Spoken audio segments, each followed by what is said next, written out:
സ്വയം ചിന്തിക്കാൻ കഴിവുള്ള ഒരുത്തനാണ് മനുഷ്യൻ. അവൻ അവൻ്റെതായിട്ടുള്ള കോൺട്രിബ്യൂഷൻ ജീവിതത്തിലുണ്ട്. കൂടുതൽ ഡിപ്രഷനിലേക്ക് പോയിക്കൊണ്ടിരിക്കുകയാണ് നമ്മുടെ കേരളം. അത് എന്ത് പഠിപ്പിക്കണം, എങ്ങനെ പഠിപ്പിക്കണം, എപ്പോൾ പഠിപ്പിക്കണം, എവിടെ പഠിപ്പിക്കണം എന്നുള്ളതൊരു വളരെ ഇമ്പോർട്ടൻ്റ് ആയിട്ടുള്ള ക്വസ്റ്റ്യൻ ആണ്. 19ാം നൂറ്റാണ്ടിലെ സിലബസും 20ാം നൂറ്റാണ്ടിലെ ടീച്ചേഴ്സ് 21ാം നൂറ്റാണ്ടിലെ കുട്ടികളെന്ന് പറയും. ഇതെങ്ങ് സിങ്ക് ആവത്തില്ല. നമ്മൾ ജനിക്കുന്ന ഈ ഗ്രഹനിലകളുടെ ഫലം അനുസരിച്ചിട്ടായിരിക്കുമല്ലോ, ഓരോ ഗ്രഹങ്ങളുടെ അനുസരിച്ചിട്ടായിരിക്കുമല്ലോ നമ്മുടെ ക്യാരക്ടറും വരുന്നത്. സർ, ഈ കാളസർപ്പ ദോഷത്തിനെ കുറിച്ച് സാറിൻ്റെ അഭിപ്രായം എന്താണ് ആസ് എ സയൻറ്റിസ്റ്റ്? ഇതിൽ എന്തെങ്കിലും ഒരു സത്യാവസ്ഥയുണ്ടോ? സയൻറ്റിഫിക് റീസൺസ് എന്തെങ്കിലും നമുക്കിതിൽ പറയാനുണ്ടോ? അല്ല, ഈ കാളസർപ്പ യോഗം എന്ന് പറയുമ്പോൾ ഗ്രഹങ്ങളുടെ അവസ്ഥയാണ്. ഇതെല്ലാം ഗ്രഹങ്ങളുടെ അവസ്ഥ വെച്ചിട്ടാണ് നമ്മൾ ഇങ്ങനെ ദോഷമുണ്ടോ ഇല്ലയോ എന്ന് പറയുന്നത്. ഇതിനകത്തൊരു 90% ആളുകൾക്കും അത് അവരുടെ ജീവിതത്തിലെ അനുഭവങ്ങൾ വെച്ചിട്ട് നമ്മൾ അനാലിസിസ് ചെയ്യുമ്പോൾ, ഇപ്പോൾ ഈ പറഞ്ഞ പോലെ AI വെച്ച്, പണ്ടത്തെ AI എന്ന് പറയാൻ നമ്മൾ കുറേ പേരുടെ ആളുകളുടെ അവസ്ഥകൾ എടുത്തു വെച്ച് നമ്മൾ കൂട്ടി നോക്കുന്നതും ഇപ്പോഴത്തെ AI ഡേറ്റ ലോഡ് ചെയ്തിട്ട് കമ്പയർ ചെയ്ത് നോക്കുന്നതും ഒരേപോലെയാണ്. ഇപ്പോൾ എന്ന് പറയുന്നത് 1 സെക്കൻഡ് 1,00,000 ഡേറ്റ നോക്കാം, മറ്റേതെന്ന് പറയുന്നത് 1 വർഷം കൊണ്ട് 50 ഡേറ്റ നോക്കാം എന്നുള്ളൊരവസ്ഥ മാത്രമേ ഉള്ളൂ. അങ്ങനെയുള്ള ചെക്കിങ്ങിനകത്ത് അല്ലെങ്കിൽ നമ്മുടെ സെർച്ചിങ്ങിനകത്ത് 90% ആളുകൾക്കും ആ ഗ്രഹങ്ങളുടെ അവസ്ഥ കാളസർപ്പയോഗത്തിൽ നിൽക്കുകയാണെങ്കിൽ അവർക്ക് ജീവിതത്തിൽ പല രീതിയിലുള്ള ബുദ്ധിമുട്ടുകൾ ഉണ്ടായിട്ടുണ്ട്. പക്ഷേ അത് മാറാനൊരു മാർഗം ഉണ്ടായിരുന്നു. അവർ മാതാപിതാക്കളുമായിട്ട് വളരെ സൗമ്യമായിട്ടും ഇല്ലെങ്കിൽ ഒരു ഗുരുത്വത്തോടും കൂടി ജീവിക്കുകയായിരുന്നെങ്കിൽ ഈ ദോഷഭാവം വളരെ കുറവായിട്ട് ദോഷാവസ്ഥ കുറവായിട്ട് വരും. പക്ഷേ ഇങ്ങനെ യോഗമുള്ളവർക്ക് ഇല്ലെങ്കിൽ യോഗമുള്ളവരുടെ ക്യാരക്ടറും കൂടെ ആഡ് ചെയ്തിട്ട്, രണ്ടും വരണം, ക്യാരക്ടറും കൂടെ ബന്ധപ്പെടുത്തിയാണ് ഒരാളിൻ്റെ സാഹചര്യവും ക്യാരക്ടറും കൂടെ വരുമ്പോഴാണല്ലോ ആളുകൾ മിങ്കിൾ ചെയ്യുന്നതും അല്ലെങ്കിൽ സ്വഭാവം വരുന്നതും. പക്ഷെ സാർ, നമ്മൾ ജനിക്കുന്ന ഈ ഗ്രഹനിലകളുടെ ഫലം അനുസരിച്ചിട്ടായിരിക്കുമല്ലോ, ഓരോ ഗ്രഹങ്ങളുടെ അനുസരിച്ചിട്ടായിരിക്കുമല്ലോ നമ്മുടെ ക്യാരക്ടറും വരുന്നത്. ഒരിക്കലും അല്ല, അത് ഉണ്ടെന്നേ ഉള്ളൂ. ഒരു ഭാഗം, ഒരു പെർസെൻറ്റേജ് അല്ലെങ്കിൽ ഒരു 10% അതിനൊരു സാധ്യത ഉണ്ടെന്ന് മാത്രമേ ഉള്ളൂ. ബാക്കിയുള്ളത് നമ്മളുടെ സാഹചര്യമുണ്ട്. അതിനെയാണ് മനുഷ്യൻ എന്ന് പറയുന്നത്. സ്വയം ചിന്തിക്കാൻ കഴിവുള്ള ഒരുത്തനാണ് മനുഷ്യൻ. അവൻ അവൻ്റെതായിട്ടുള്ള കോൺട്രിബ്യൂഷൻ ജീവിതത്തിലുണ്ട്. ഒരു എബോവ് 50% അവൻ്റെതായിട്ടുള്ള കോൺട്രിബ്യൂഷൻ തന്നെയാണ്. അതാണ് ചില ആളുകൾ യുക്തിവാദി എന്ന് പറഞ്ഞിട്ട് ഇതിനൊന്നും ശ്രദ്ധിക്കാതെ നടക്കുന്നത്. അവർക്ക് നടക്കാൻ കഴിയുന്നുണ്ട്, അത് അവരുടെ പവറാണ്. മനസ്സിലായില്ല, അവരുടെ വിൽ പവറാണ്. അതിനെയാണ് വിൽ പവർ എന്ന് പറയുന്നത്. ബാക്കിയുള്ളതെന്ന് പറയുന്ന അവസ്ഥകളാണ്. അതെന്ന് പറയുന്നത് ചിലപ്പം അസ്ട്രോളജിയിലെ ഗ്രഹങ്ങളുടെ അവസ്ഥ എന്ന് പറയുന്നത് ഒരു 10% ഒരു മനുഷ്യനെ ബാധിക്കത്തുള്ളൂ, അല്ലെങ്കിൽ 15% ബാധിക്കത്തുള്ളൂ. പക്ഷെ മെൻ്റൽ പവർ ഇല്ലാത്ത ആൾക്ക് ഇത് മൊത്തം 100% എന്നുള്ള രീതിയിൽ നിൽക്കും. അവരവർക്കൊരു വിൽ പവർ കാണിച്ചില്ലെങ്കിൽ ഇപ്പം എന്തിനാ വിദ്യാഭ്യാസം, എന്തിനാണ് നമ്മളുടേതായിട്ട് ക്യാരക്ടർ ബിൽഡപ്പ് ചെയ്യുന്ന എന്തിനാണ്? അവർ ക്യാരക്ടർ ഇല്ലാത്ത ആളുകൾക്കാണ് എല്ലാം വേറൊരാളുടെ തലയിൽ ചാരുന്ന ഒരവസ്ഥ വരുന്നത്. ഇപ്പം റീസെൻ്റ്ലി പല രീതിയിലുള്ള ആളുകൾ കാണാൻ വരും. അപ്പം വന്നിരിക്കുന്ന ആളുകളിൽ ഇപ്പം കൂടുതലായിട്ടും ഒരു പാറ്റേൺ ഞാനിപ്പോൾ ഈ പറഞ്ഞുകൊണ്ട് പറയാണ്. ഒരു പാറ്റേൺ എന്ന് പറയുന്നത്, കുറച്ച് വീടുകളിൽ വെറുതെ ഇരുന്ന് വിഷമിച്ചുകൊണ്ടിരിക്കും. ചിലപ്പോൾ തന്നെ ഇരുന്ന് കരയും. പേരൻസ് എന്ന് പറയുന്നത്, അല്ലെങ്കിൽ പേരൻസിൻ്റെ കാര്യം, അല്ലെങ്കിൽ മുതിർന്നവരും തന്നെ വെറുതെ ഇരുന്ന് കരയും. അങ്ങ് ഡിപ്രഷൻ ആവുന്നു. കൂടുതൽ ഡിപ്രഷനിലേക്ക് പോയിക്കൊണ്ടിരിക്കുകയാണ് നമ്മുടെ കേരളം എന്ന് തന്നെയാണ് തോന്നുന്നത്. അപ്പം അതിനൊക്കെ എന്ന് പറയുന്ന രണ്ട് കാര്യങ്ങൾ അതിനകത്തുണ്ട്. ഒന്ന്, മൊത്തം അസ്ട്രോളജി എന്ന് പറയാൻ പറ്റില്ല. അവരുടെ സാഹചര്യവും ഉണ്ട്, അവരുടെ ക്യാരക്ടറും ഉണ്ട്, അവരുടെ അസ്ട്രോളജി ഭാവവും ഉണ്ട്, അവർ നേരത്തെ ചെയ്തിരുന്ന കാര്യങ്ങളും ഉണ്ട്. ഈ 4 കാര്യങ്ങളെ ഡിപ്പെൻഡ് ചെയ്തിട്ട് നമ്മൾ അവർക്ക് നല്ലൊരു സൊല്യൂഷൻ പറഞ്ഞു കൊടുക്കുമ്പോൾ അവർക്ക് അതിൽ നിന്ന് പുറത്തു വരാൻ പറ്റും. പക്ഷെ പറയുന്നത് കേൾക്കണം. തീർച്ചയായിട്ടും. അപ്പൊ ഈ കാളസർപ്പദോഷമാണെങ്കിലും ഈ ചൊവ്വാദോഷമാണെങ്കിലും എല്ലാത്തിനും നമുക്ക് പരിഹാരമുണ്ട്, ഒരു പരിധിവരെ പരിഹാരമുണ്ട്. പക്ഷെ നമ്മൾ ഈ പരിഹാരം എന്ന് പറയുന്നത്, ഇപ്പം ഗായത്രിയോട് ഞാൻ പറയുന്നു ഇന്ന കാര്യം ചെയ്യണം, അല്ലെങ്കിൽ ഇന്ന രീതിയിൽ നമ്മുടെ ക്യാരക്ടർ ഒന്ന് മാറ്റി വരണം എന്ന് പറഞ്ഞു കഴിഞ്ഞാൽ, അതില്ല ഞാൻ ഇങ്ങനെ നിൽക്കത്തുള്ളൂ എന്ന് പറഞ്ഞു കഴിഞ്ഞാൽ പിന്നെ നമുക്ക് കാര്യമില്ല. എന്നുവെച്ചാൽ ഇതെല്ലാം നമ്മൾ തന്നെ ക്രിയേറ്റ് ചെയ്യുന്നതാണ് ഈ അവസ്ഥകളെല്ലാം. മനസ്സിലായി. എന്നിട്ട് നമ്മുടെ ബോധ മനസ്സിൽ തോന്നും വേറൊരാൾ ചെയ്യുന്നതാണ്, വേറൊരാളിനാണ്, അവരുടെ മേളിൽ ചാരി നമ്മൾ സേഫ് സോണിലോട്ട് മാറാൻ നോക്കുന്ന അവസ്ഥയാണ് ഇപ്പം സമൂഹത്തിൽ കൂടുതലും ഉള്ളത്. ശരിയാണ്. പിന്നെ ഈ പലരുടെയും ഒരു പൊതുവായിട്ടുള്ളൊരു ഡൗട്ട് ഞാൻ ചോദിക്കുകയാണ്. സാർ ഇപ്പോൾ ഡിഫൻസ് സെക്ടറിലും കൂടി വർക്ക് ചെയ്യുന്നുണ്ട്. ഈ ഡിഫൻസ് സെക്ടറിൽ വർക്ക് ചെയ്യുമ്പോൾ അതിൽ എപ്പോഴെങ്കിലും ഈ അതായത് നമ്മുടെ വിശ്വാസപരമായിട്ടുള്ള കാര്യങ്ങൾ അതിലേക്ക് ഇംപ്ലിമെന്റ് ചെയ്യാനുള്ള ഒരു അവസരം കിട്ടുമോ? അങ്ങനെ എന്തെങ്കിലും ഒരു ഇത് അതിലുണ്ടോ നമ്മുടെ ഭാരതത്തിലെ ഡിഫൻസ്? അതിപ്പോൾ നമ്മൾ രാവിലെ എഴുന്നേറ്റ് വൈകുന്നേരം ഉറങ്ങുന്നത് വരെ നാളെ നമ്മൾ ജീവിച്ചിരിപ്പുണ്ടോ പോലെ നമുക്ക് ആർക്കും അറിയത്തില്ല. മനസ്സിലായില്ലേ? അപ്പം ഇപ്പോൾ ഒരു എക്യുപ്മെൻറ്റ് മേക്ക് ചെയ്തു, അത് പ്രോപ്പറായിട്ട് നമ്മൾ സയൻറ്റിഫിക്കായിട്ട് എല്ലാം ചെയ്തു, അത് വർക്ക് ചെയ്യാൻ ഓൺ ചെയ്യുമ്പോൾ ചിലപ്പോൾ അത് വർക്ക് ചെയ്തില്ലെങ്കിൽ നമ്മൾ വയ്ക്കുകയോ ദൈവമേ അത് വർക്ക് ചെയ്യണേ, അല്ലെങ്കിൽ നമ്മൾ പ്രാർത്ഥിച്ചിട്ട് ചെയ്യും. ആ ഒരു ഒറ്റ സെക്കൻഡ് നേരത്തേക്ക് അതൊരു വിശ്വാസമായിട്ട് മാറി. അതിന് തൊട്ട് മുമ്പ് വരെ അത് ഹൈ പ്രൊഫഷണൽ എന്താണ് ഹൈ പ്രൊഫഷണലി നമ്മൾ സയൻറ്റിഫിക്കായിട്ട് ഡിസൈൻ ചെയ്ത് എല്ലാം ടെസ്റ്റ് ചെയ്ത് പാർട്ട് ബൈ പാർട്ടായിട്ട് ടെസ്റ്റ് ചെയ്ത് ഫൈനൽ അസംബിൾ ചെയ്തായിരിക്കാം. അപ്പോൾ ആ ഒരു ആ സമയത്ത് അത് എന്തെങ്കിലും ചിലപ്പോൾ നമ്മുടെ ഒരു ശ്രദ്ധക്കുറവുകൊണ്ടൊരു കണക്ഷൻ കൊടുക്കാൻ മറന്നുപോയതായിരിക്കാം. പക്ഷെ അതങ്ങനെ മറന്നു പോയിട്ട് നമ്മൾ വീണ്ടും ഓൺ ചെയ്യുമ്പോൾ വർക്ക് ചെയ്തില്ലെങ്കിൽ ആ സമയത്ത് നമ്മൾ പറയും അയ്യോ എന്ത് പറ്റിയത്, അല്ലെങ്കിൽ ദൈവമേ വർക്ക് ചെയ്യണേ എന്ന് വിചാരിക്കുകയും നമ്മൾ പിന്നെ കൂടുതൽ അതിനെപ്പറ്റി ചിന്തിക്കുക എവിടെയാണ് പ്രശ്നം എന്നുള്ളത്. ആ ചിന്തിക്കാനെടുക്കുന്ന ഓട്ടോമാറ്റിക്കലി നമ്മുടെ വിശ്വാസം അതിനകത്ത് ഇറങ്ങുന്നുണ്ട്. തീർച്ചയായിട്ടും. ഇപ്പം ഞാനിത് ചോദിക്കാൻ കാരണം എന്താണെന്ന് വെച്ച് കഴിഞ്ഞാൽ ഒരു റോക്കറ്റ് വിക്ഷേപിക്കുന്ന സമയത്ത് പോലും ഭാരതത്തിൽ നമ്മൾ വിഘ്നേശ്വരനെ പ്രാർത്ഥിച്ച് തീർച്ചയായിട്ടും ആ ഒരു പൂജ നടത്തി ആ ഒരു തേങ്ങ ഉടച്ചതിന് ശേഷമാണ് നമ്മൾ തീർച്ചയായിട്ടും ഒരു റോക്കറ്റ് പോലും വിക്ഷേപിക്കുന്നത് എന്നുള്ളതാണ് നമ്മുടെ ഭാരതത്തിന്റെ സംസ്കാരങ്ങളാണ്. അത് ഭാരതത്തിന്റെ സംസ്കാരം മാത്രമല്ല, അത് അവരോട് ആ ചെയ്യുന്ന ആളുകളുടെ വിശ്വാസമാണ്. അത് മറ്റൊരാൾക്കൊരു ഹാനികരമായിട്ടൊന്നും വരാത്തതുകൊണ്ട് അത് നല്ലത് തന്നെയാണ്. അങ്ങനത്തൊരു ഡിഫൻസ് സെക്ടറിലും അപ്പം ഈ ഒരു വിശ്വാസ ഭാഗമായിട്ട് നടക്കുന്നുണ്ട്. വളരെ വിശ്വാസം തീർച്ചയായിട്ടും ഉണ്ട്. പക്ഷേ നമ്മൾ ഈ സയൻറ്റിസ്റ്റ് ഡിഫൻസ് സെക്ടറിൽ വർക്ക് ചെയ്യുന്നു എന്നൊക്കെ പറയുമ്പോൾ തീർച്ചയായിട്ടും നമ്മൾ പൊതുസമൂഹം വിചാരിക്കുന്നത്, മെജോറിറ്റി ഓഫ് ദ പീപ്പിൾ നമ്മൾ വിചാരിക്കുന്നത് എന്താണെന്ന് വെച്ച് കഴിഞ്ഞിട്ടുണ്ടെങ്കിൽ ഇവർ എല്ലാം സയൻറ്റിഫിക്കലി മാത്രം ചിന്തിക്കുന്ന ആൾക്കാരാണ്, അല്ലെങ്കിൽ ഈ ഒരു വിശ്വാസത്തിൻ്റെ പാർട്ട് നമുക്ക് സംസാരിക്കാൻ പോലും സാധിക്കില്ല അവരോട്. കാരണം നമ്മളോട് ഒരു സയന്റിഫിക് എക്സ്പ്ലനേഷൻ ചോദിച്ചാൽ നമ്മൾ എന്ത് പറയും? അപ്പൊ അങ്ങനെയൊക്കെ ഒരു കോൺഫ്ലിക്റ്റുകൾ ഓൾറെഡി നമുക്ക് ഇവിടെ നടന്നുകൊണ്ടും ഇരിക്കുന്നുണ്ട്. പക്ഷെ സാറിനെ സംബന്ധിച്ചിടത്തോളം സാറ് ഇത്രയും ക്ഷേത്രങ്ങളുടെ തന്ത്രിസ്ഥാനത്തിരിക്കുന്നു, വിശ്വാസവും ആചാരവുമായിട്ട് ബന്ധപ്പെട്ട ആ ഒരു രീതിയിൽ ജീവിക്കുന്നു, വളരെ വലിയൊരു വിനായക ഭക്തനാണ് സാറ്. അപ്പോൾ എല്ലാം കൂടി കണക്ട് ചെയ്യുമ്പോൾ സാറ് എന്താ പറയുക, ഈ സയൻറ്റിസ്റ്റ് എന്നുള്ള മേഖലയിലും വളരെ നിപുണനായിട്ട് അതിൽ PhD എടുത്ത ടോപ്പിക് പോലും നമ്മുടെ വിഘ്നേശ്വരനെ പ്രാർത്ഥിച്ച് അതായിട്ട് കണക്ട് ചെയ്തിട്ടാണ് സാറ് ചെയ്തിരിക്കുന്നത്. സത്യത്തിൽ നമ്മളിങ്ങനെ തന്നെ അല്ലേ നമ്മുടെ ഭാരതത്തിൻ്റെ കുഞ്ഞുങ്ങളൊക്കെ നമ്മുടെ ഒരു സ്റ്റഡി, നമ്മുടെ മൈൻഡ് സെറ്റ് ചിന്തിക്കേണ്ടത് ഇതേപോലെ തന്നെ അല്ലേ? നമ്മൾ ഭാരതീയർ ഇതേപോലെ തന്നെ അല്ലേ അനലിറ്റിക്കലായിട്ട് നമ്മളൊരു സബ്ജക്റ്റിനെ നമ്മൾ ചിന്തിക്കേണ്ട രീതി ഇതല്ലേ? തീർച്ചയായിട്ടും ഇതെന്ന് പറയാൻ പറ്റത്തില്ല. ഇതേപോലെയുള്ള രീതിയിൽ അവരവർക്ക് യുക്തി നല്ലതെന്ന് തോന്നുന്ന രീതിയിൽ ചിന്തിക്കുക എന്നുള്ളതാണ് ഒന്നാമത്തെ കാര്യം. രണ്ടാമത് സ്കൂളിൽ പഠിപ്പിക്കേണ്ടത് ഞാൻ സാധാരണ എല്ലാ ടോക്കിലും പറയുന്ന പോലെ 19-ാം നൂറ്റാണ്ടിലെ സിലബസും 20-ാം നൂറ്റാണ്ടിലെ ടീച്ചേഴ്സ് 21-ാം നൂറ്റാണ്ടിലെ കുട്ടികളെന്ന് പറയും.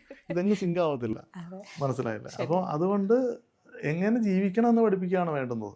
പല ഇൻ്റർവ്യൂവിലും സന്തോഷ് ജോർജ് പറഞ്ഞിട്ടുണ്ടല്ലോ എന്തൊക്കെയാണ് സ്കൂളിൽ പഠിപ്പിക്കേണ്ടതെന്നുള്ളത്. അത് കറക്റ്റാണ്. അദ്ദേഹത്തിൻ്റെ കാഴ്ചപ്പാടെന്ന് പറയുന്നത് വളരെ വലുതാണ്. അത് ഇനിയെങ്കിലും നമ്മുടെ സമൂഹത്തിൽ മിനിമം കേരളത്തിലെങ്കിലും അതൊന്നും നടപ്പാക്കിയില്ലെങ്കിൽ, ആ രീതിയില്ലെങ്കിലും ചിന്തിച്ചില്ലെങ്കിൽ വളരെ വലിയ പ്രശ്നത്തിലോട്ടാണ് നമ്മുടെ യുവസമൂഹം പോയിക്കൊണ്ടിരിക്കുന്നത്, കുട്ടികളെന്ന് പറയുന്ന അവസ്ഥ പോയിക്കൊണ്ടിരിക്കുന്നത്. കാരണം വീട്ടിൽ പോലും യാതൊരു ബന്ധവും ഇല്ലാത്ത ഒരുപാട് പേരൻസ് ഇങ്ങനെ വരുന്നുണ്ട്. കുട്ടികളെ കൺട്രോൾ ചെയ്യാനേ പറ്റുന്നില്ല. കുട്ടികളെന്ന് പറയുന്ന ഒരു ഇന്ത്യയും പാകിസ്ഥാനും പോലെയാണ് പേരൻസും കുട്ടികളും തമ്മിൽ. മെജോറിറ്റി അങ്ങനെയാണ്. അവർക്ക് പേടിയും കൂടെയാണ്, പേരൻസിന് പേടിയും കൂടെയാണ് കൺട്രോൾ ചെയ്യാൻ. അപ്പോൾ അതിനെന്തെങ്കിലും പ്രശ്നമുണ്ടോ, അതിനെന്തെങ്കിലും ദോഷമാണ് പരിഹാരം. നമ്മൾ ദോഷവും പരിഹാരവും ഒന്നുമല്ല, പിടിച്ചു നിർത്തി രണ്ട് പൊട്ടിച്ചിട്ട് പറഞ്ഞ് മനസ്സിലാക്കുക എന്നുള്ളതേ അവസ്ഥയുള്ളൂ. അല്ല അതിനകത്തൊന്നും ഒരു ജ്യോതിഷത്തിൻ്റെയോ പൂജയുടെ കാര്യങ്ങളിലല്ല അവിടെ വേണ്ടുന്നത്. അതൊരു വീട്ടിൽ നമ്മൾ പ്രോപ്പറായിട്ട് പേരൻസ് ആണെങ്കിലും കുട്ടികളുമായിട്ട് സംസാരിച്ച് അവരുടെ അവസ്ഥകൾ അല്ലെങ്കിൽ അവരുടെ മൈൻഡിനെ സ്വാധീനിക്കാൻ പേരൻസിന് കഴിയണം.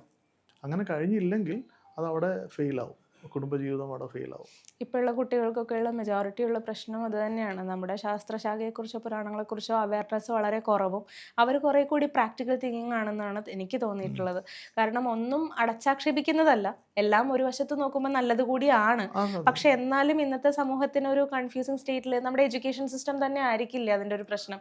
എങ്ങനെ ബിഹേവ് ചെയ്യണം എന്നുള്ളത് അറിയില്ല കുഞ്ഞുങ്ങൾക്ക്. എഡ്യൂക്കേഷൻ സിസ്റ്റം തന്നെയാണ് ഞാൻ പറയുന്നത്. ഞാൻ പല കോളേജിലും പ്രിൻസിപ്പളായിട്ട് ഇരുന്നിട്ടുണ്ട്, ഡയറക്ടറായിട്ട് ഇരുന്നിട്ടുണ്ട്. അപ്പം കുട്ടികളുടെ അവസ്ഥ എന്ന് പറയുന്നത് വേറെയാണ്.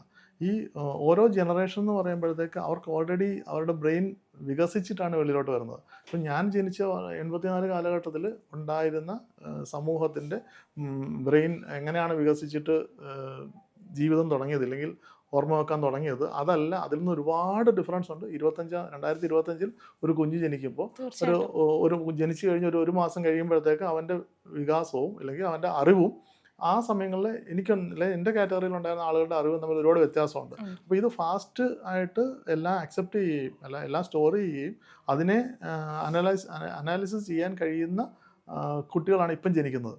അവരുടെ അടുത്തേക്ക് നമ്മൾ വളരെ ചെറിയ രീതിയിലുള്ള കാര്യങ്ങൾ കൊണ്ടുവച്ചാൽ അവർക്ക് ദഹിക്കില്ല. അപ്പോൾ അതുകൊണ്ട് ആ എഡ്യൂക്കേഷൻ സിസ്റ്റമാണ് പ്രധാനമായിട്ടും മാറ്റം വരുത്തേണ്ടത്. അത് എന്ത് പഠിപ്പിക്കണം, എങ്ങനെ പഠിപ്പിക്കണം, എപ്പോൾ പഠിപ്പിക്കണം, എവിടെ പഠിപ്പിക്കണം എന്നുള്ളതൊരു വളരെ ഇമ്പോർട്ടൻ്റ് ആയിട്ടുള്ള ക്വസ്റ്റ്യനാണ്.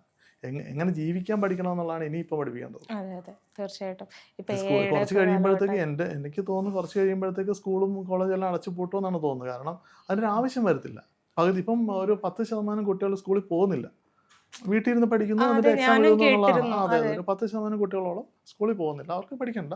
പിന്നെ അതേപോലെ തന്നെ ഇപ്പോൾ ഒരു +2 കഴിഞ്ഞിട്ടില്ലെങ്കിൽ ആ ഒരു 18, 19, 20, 22 വയസ്സുള്ള കുട്ടികളെല്ലാം വെളിയിൽ പോകുമായിരുന്നു. ഇപ്പോൾ അതിന് കുറച്ച് കുറവ് വന്നിട്ടുണ്ടെങ്കിൽ തന്നെയും എല്ലാവർക്കും കൺഫ്യൂഷനാണ്, എങ്ങനെ പോകണം എന്നുള്ളൊരു കൺഫ്യൂഷനാണ്. അങ്ങനെ വരുമ്പോഴാണ് ഇതുപോലുള്ള അസ്ട്രോളജി എന്ന് പറയുന്ന ആളുകളുടെ അടുത്ത് വരുന്നതും. അത് പക്ഷേ 2 തരത്തിൽ വീണ്ടും ഞാൻ മുമ്പ് പറഞ്ഞ പോലെ പോകാം. ഒന്ന് മിസ്ലീഡ് ചെയ്ത് പോകാം, ഒന്ന് പ്രോപ്പറായിട്ട് പോകാം. അത് പ്രോപ്പറായിട്ട് പോകുക എന്നുള്ളതാണ് നമ്മളുടെ ആവശ്യം. സാറിൻ്റെ അഭിപ്രായത്തിൽ ഒരു എഡ്യൂക്കേഷൻ സിസ്റ്റത്തിൽ നമ്മൾ എന്തൊക്കെ പാഠ്യപദ്ധതികളായിരിക്കും ഇപ്പോഴുള്ള ജനറേഷന് വേണ്ടിയിട്ട് നമ്മൾ ഇംപ്ലിമെൻറ്റ് ചെയ്ത് കൊടുക്കേണ്ടത്?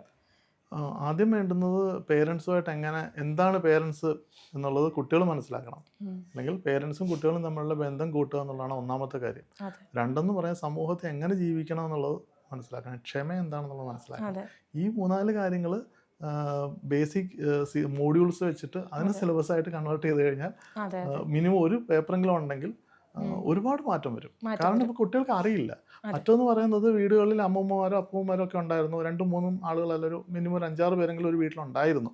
അപ്പം പലരുമായിട്ടും ഡിസ്കസ് ചെയ്യുമ്പോഴത്തേക്ക് എന്തെങ്കിലുമൊക്കെ കുട്ടികളുടെ മനസ്സിൽ കയറും. ഇതിപ്പോൾ എന്ന് പറയുന്നത് അച്ഛനും അമ്മയും ജോലിക്ക് ഒരു കുട്ടി മാത്രമേ ഉള്ളൂ, അല്ലെങ്കിൽ 2 കുട്ടി മാത്രമേ ഉള്ളൂ, അവർക്കൊന്നും ഇൻപുട്ട് കിട്ടുന്നില്ല. അവർക്ക് ആകെ കിട്ടുന്ന ഇൻപുട്ട് എന്ന് പറയുന്നത് ഇൻഫർമേഷൻ എന്ന് പറഞ്ഞാൽ TV നിന്നും ഈ പറയുന്ന ബിഗ് ബോസ് അതുപോലുള്ള കാര്യങ്ങളിൽ നിന്നൊക്കെയാണ് ഇൻപുട്ട് കിട്ടുന്നത്. അല്ല, ഞാൻ കുറ്റം പറഞ്ഞല്ലെങ്കിൽ തന്നെ അങ്ങനെയുള്ള മീഡിയകളിൽ നിന്നാണ് ഇൻപുട്ട് കിട്ടുന്നത്. അപ്പോൾ അതനുസരിച്ചാണ് അവരുടെ ബ്രെയിനോ അല്ലെങ്കിൽ അവരുടെ നേച്ചർ, ക്യാരക്ടർ എല്ലാം ഡെവലപ്പ് ആവുന്നത്.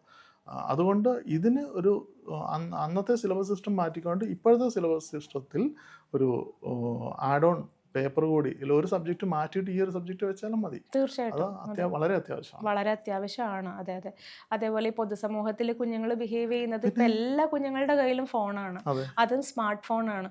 ഏത് രീതിയിലാണ് തൻ്റെ സഹപാഠിയെ, അതായത് ഒരു ഫോട്ടോ പല രീതിയിൽ എടുക്കുന്നുണ്ട്. കുട്ടികൾ കോളേജിലാണെങ്കിലും സ്കൂൾ തലത്തിൽ തന്നെ റീൽസ് ചിത്രീകരിക്കുന്നുണ്ട്, സിനിമ എടുക്കുന്നുണ്ട്. അതൊക്കെ അവരുടെ ഒരു ക്രിയേറ്റീവ് സൈഡ്.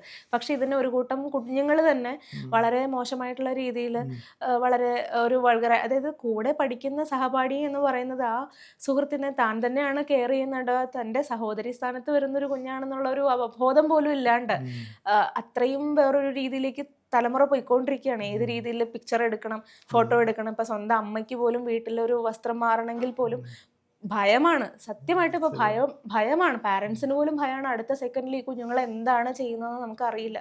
ഇവർക്കൊരു നൊടിയിടയിൽ എല്ലാം കിട്ടുന്നുമുണ്ട്, എല്ലാ ഇൻഫർമേഷൻസും കിട്ടുന്നുണ്ട്. മുമ്പ് നമ്മളൊരു എന്താ പറയുക, ഒരു 8ാം ക്ലാസ്സിലോ 7ാം ക്ലാസ്സിലോ കുഞ്ഞിനെ നമ്മൾ ചേർത്ത് പിടിച്ച് നമ്മൾ കൊഞ്ചിക്കുന്ന പോലെ ഇപ്പോൾ ഒരു 4ാം ക്ലാസ്സിൽ പഠിക്കുന്ന ഒരു കുഞ്ഞിനെ നമുക്ക് ചേർത്ത് പിടിക്കാൻ ഭയമാണ്, ഇല്ലേ? സ്ത്രീകളെ സംബന്ധിച്ചിടത്തോളം അങ്ങനെയാണ്. കാരണം അവരുടെ നോട്ടമാണെങ്കിലും ഭാവമാണെങ്കിലും ഒക്കെ മാറി തുടങ്ങിയിരിക്കുന്നു. കുട്ടികൾക്ക് ശരിക്കും ഒരു അവയർനെസ് ആയിട്ട് ഒരു സബ്ജക്റ്റ് സാർ പറഞ്ഞ പോലെ തന്നെ ഒരു പേപ്പറെങ്കിലും അറ്റ്ലീസ്റ്റ് ഇതേപോലെ സോഷ്യലി എങ്ങനെ ബിഹേവ് ചെയ്യണം. മാത്രമല്ല, ഇപ്പോൾ ഈ പറയുന്ന മൊബൈൽ ആണെങ്കിലും കമ്പ്യൂട്ടർ ആണെങ്കിലും എങ്ങനെ യൂസ് ചെയ്യണം, പോസിറ്റീവായിട്ട് എങ്ങനെ യൂസ് ചെയ്യാൻ പറ്റും, നെഗറ്റീവായിട്ട് എങ്ങനെ യൂസ് ചെയ്യാൻ പറ്റും, ഏത് ഏരിയ വരെ നമുക്കൊരു ലിമിറ്റ് ഉണ്ട് എന്നുള്ള ആ ഒരു ബോർഡർ ലൈൻ ഉപയോഗിക്കേണ്ടെന്ന് പറയാൻ പറ്റത്തില്ല. ഒരു ബോർഡർ ലൈൻ കാണിച്ചു കൊടുക്കുക എന്നുള്ളൊരു വിദ്യാഭ്യാസ സിസ്റ്റത്തിൻ്റെ അത്യാവശ്യമാണ്. പക്ഷെ അത് ചെയ്യാത്തിടത്തോളം കാലം ഈ പ്രശ്നങ്ങൾ കൂടിക്കൊണ്ടിരിക്കും. ഇപ്പം ഇന്നത്തെ ഒരു 15 വയസ്സുള്ള കുട്ടിയാണ് ഒരു 10 വർഷം കഴിയുമ്പോഴത്തേക്ക് സമൂഹത്തിലൊക്കെ ഇറങ്ങി നിൽക്കുന്നത്. അപ്പോൾ അവൻ്റെ ക്യാരക്ടർ എങ്ങനെ ആയിരിക്കണം എന്നുള്ളത് ഇപ്പോഴാണ് ചിന്തിക്കേണ്ടത്. അതേപോലെ ആവശ്യമുള്ള റെലവൻ്റ് ആയിട്ടുള്ള കുറച്ച് കാര്യങ്ങളുണ്ട് നമുക്ക്, ഇല്ലേ? അപ്പോൾ കേരള സമൂഹം ഉണരുക എന്നുള്ളത് തന്നെയാണ്. അധികാരപ്പെട്ടവർ അതിന് വേണ്ടിയിട്ട് മുൻകൈ എടുത്തില്ലെങ്കിൽ നാളെ നമ്മൾ തന്നെ കരയേണ്ടി വരും. നമ്മുടെ തലമുറയോടത്ത് ഇപ്പം തന്നെ കരഞ്ഞുകൊണ്ടിരിക്കുകയാണ്. കാരണം മയക്കുമരുന്നിൻ്റെയും ഡ്രഗ്സിൻ്റെയും MDMA പോലുള്ള വളരെ മാരകമായിട്ടുള്ള ഡ്രഗ്സ് യൂസ് ചെയ്ത് കുട്ടികളൊക്കെ, ചെറിയ കുഞ്ഞുങ്ങളുടെ പോലും കൈകളിൽ കൊടുത്തയക്കുകയും അങ്ങനെ ഒരു കാരിയറായിട്ട് യൂസ് ചെയ്തുകൊണ്ടിരിക്കുകയാണ് നമ്മുടെ സ്കൂൾ തലങ്ങളിലുള്ള കുഞ്ഞുങ്ങളെ പോലും. അപ്പോൾ പാരൻസ് എന്ന് പറയുന്ന അത്രയും ഭീതിയിലാണ് ഇപ്പോൾ ജീവിച്ചുകൊണ്ടിരിക്കുന്നതെന്ന് വേണമെങ്കിൽ പറയാം. കുഞ്ഞുങ്ങളില്ലാത്തവര് വളരെയധികം, ഞാനൊരു കപ്പിളെ കണ്ടായിരുന്നു. അപ്പൊ അവരെൻ്റെ ഒരു സുഹൃത്ത് കൂടിയാണ്. അവർ പറയാ, കുഞ്ഞുങ്ങളില്ലാത്ത എത്ര സമാധാനമാണെന്നറിയോ, അങ്ങനെ ഒരു ആശയത്തിൽ ഇപ്പോ സംസാരിക്കാൻ തുടങ്ങിയിരിക്കുന്നു പൊതുസമൂഹം. കുഞ്ഞുങ്ങളുള്ളത് നമുക്ക് എന്തോ വല്ലാത്തൊരു ബാധ്യത ആയിക്കൊണ്ടിരിക്കുകയാണോ ഇനിയുള്ള കാലഘട്ടത്തിൽ എന്നൊരു തോന്നൽ എല്ലാവർക്കും വന്നു തുടങ്ങിയിരിക്കുന്നു. അത് തീർച്ചയായിട്ടും ഇതേപോലെ റെലവൻ്റ് ആയിട്ടുള്ള സബ്ജക്ട്സ് നമ്മുടെ സ്കൂൾ തലങ്ങളിൽ സിസ്റ്റത്തിൽ വന്ന് വേണ്ടപ്പെട്ട അധികാരികൾ കണ്ണു തുറക്കട്ടെ എന്ന് പ്രാർത്ഥിക്കാൻ മാത്രമേ നമ്മളെ കൊണ്ട് സാധിക്കുള്ളൂ. അങ്ങനെ തുറക്കണമെന്നുണ്ടെങ്കിൽ അവർക്ക് ബോധം ഉണ്ടായിരിക്കണം. ആരെയും സ്പെസിഫിക് ചെയ്ത് കുറ്റം പറയുന്നതല്ല. ഇപ്പോൾ ഉദാഹരണത്തിന് ഒരു ഡ്രൈവിംഗ് അറിയാത്ത ഒരാൾ വണ്ടി ഓടിച്ചു കഴിഞ്ഞാൽ എന്തായിരിക്കും? തീർച്ചയായിട്ടും. അപ്പം പ്രോപ്പറായിട്ട് ഡ്രൈവിങ്ങും റൂൾസും അറിയാവുന്ന ഒരാൾ വണ്ടി ഓടിക്കുകയാണെങ്കിൽ അത് ആ ഡിപ്പാർട്ട്മെന്റ് റെഡിയാവും, ശരിയാവും. ശരിയല്ലേ? തീർച്ചയായിട്ടും സർ. അതാണ്. അപ്പോൾ നന്ദി, നമസ്കാരം സർ.